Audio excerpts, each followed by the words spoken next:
আসসালামু আলাইকুম রহমতুল্লাহ। সবাই মিলে সুস্থ থাকে চ্যানেলের পক্ষ থেকে আপনাদেরকে স্বাগত জানাচ্ছি। আমি ডক্টর মোহাম্মদ মাজারুল ইসলাম। আজ আমি একটি প্রোডাক্ট নিয়ে আলোচনা করব। এটা হলো ইনজেকশন ফেরিটাস। এটা বিকন ফার্মাসিউটিক্যালের ওষুধ। এটা সাধারণত আমরা রক্ত স্বল্পতা রোগীদের জন্য ব্যবহার করে থাকি। যাদের হিমোগ্লোবিন কমে যাচ্ছে বা কম, তাদের ক্ষেত্রে আমরা ফেরিটাস ব্যবহার করে থাকি।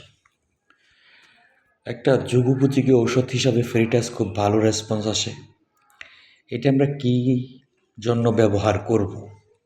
প্রথমত কথা হলো ডাক্তারের সাজেস্ট নিয়েই করব, তারপরও আপনাদেরকে একটা ধারণা দেওয়ার জন্য করতেছি।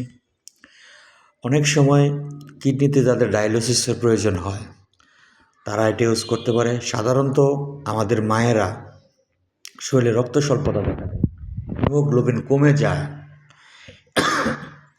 হিমোগ্লোবিন কমে গেলে আমরা এটাকে ব্যবহার করতে পারি। কিভাবে ব্যবহার করব? আমি আগে একটা জিনিস আপনাদের সাথে সবসময় শেয়ার করে থাকি। রোগীর ওজন ভেদে, বয়স ভেদে ঔষধ ডোজ নির্ভর করে। সেই পরিপ্রেক্ষিতে এটা ডোজের সিস্টেম হলো, রোগীর ওজন যদি 35 কেজির নিচে হয় তাহলে 500 মিলিগ্রাম একটি।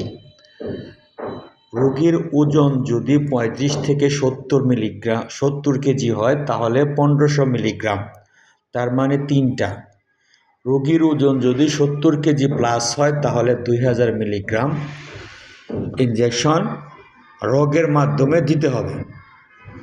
এটা একদিন পর পর দেওয়া যায়, অথবা আজকে একটা কালকে একটা, এভাবে দেওয়া যায়। আমরা সবাই সচেতন থাকব। ফেরিটন জাতীয় ঔষধ অন্যান্য কোম্পানিও তৈরি করে থাকে। বাজারে ভিন্ন ভিন্ন দামের রয়েছে। এই ফেরিটাস ঔষধ তার বাজার মূল্য 700 টাকা। ফেরিক কার্বোমাইটোস বিভিন্ন কোম্পানির বিভিন্ন নামে বাজারজাত করে থাকে। কেডিফার, ইনোফার, জিনোফার, এরকম কিছু প্রোডাক্ট এই নামে বাজারে পাওয়া যায়। তবে বিকন ফার্মাসিউটিক্যালের এই প্রোডাক্টটি অত্যন্ত কার্যকরী। আপনারা অবশ্যই ডাক্তারের পরামর্শ নিয়ে ওষুধটি ব্যবহার করবেন। ডাক্তারের পরামর্শ ছাড়া ওষুধটি ব্যবহার করবেন না। আপনাদের সুস্থ থাকার জন্য, আপনাদেরকে একটি সাধারণ জ্ঞান দেওয়ার জন্য, বেসিক ধারণা দেওয়ার জন্য আমার এই প্রচেষ্টা। আশা করি সকলেই ভালো থাকবেন, সুস্থ থাকবেন। আসসালামু আলাইকুম ওয়া রাহমাতুল্লাহি ওয়া বারাকাতুহু।